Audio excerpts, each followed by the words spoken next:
My name is Nick Green. I am the editor of Michigan Outdoors magazine.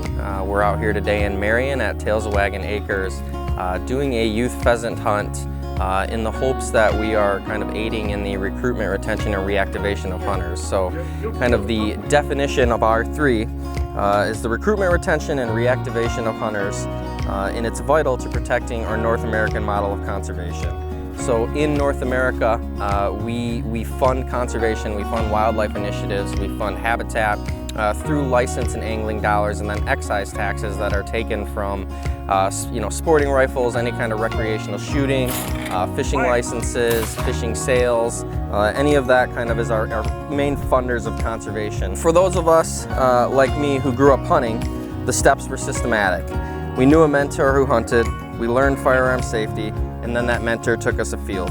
The process was passed down from generation to generation.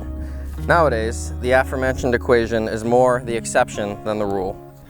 Motives for hunting are also changing and are something those invested in R3 are looking towards.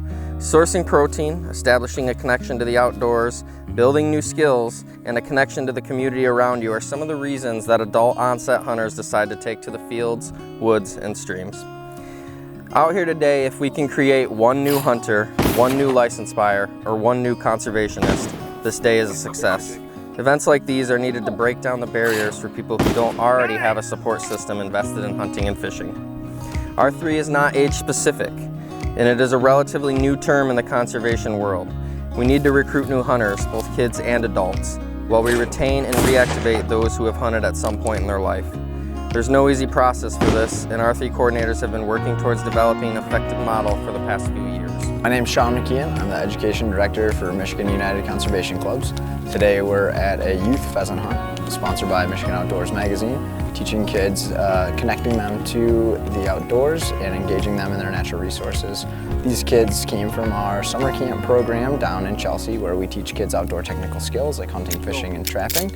And this is an extension of that camp, so they're here today to have their first hunting experience. 17 kids out here today, taking that second step and actually going on a hunting experience with their families. Retention of hunters also means that we want to diversify their interest in conservation, whether that means hunting a new species and subsequently buying a new license, becoming more engaged in habitat work, or understanding and participating in advocacy for our natural resources. Reactivation of someone who has hunted at some point in their life proves challenging too.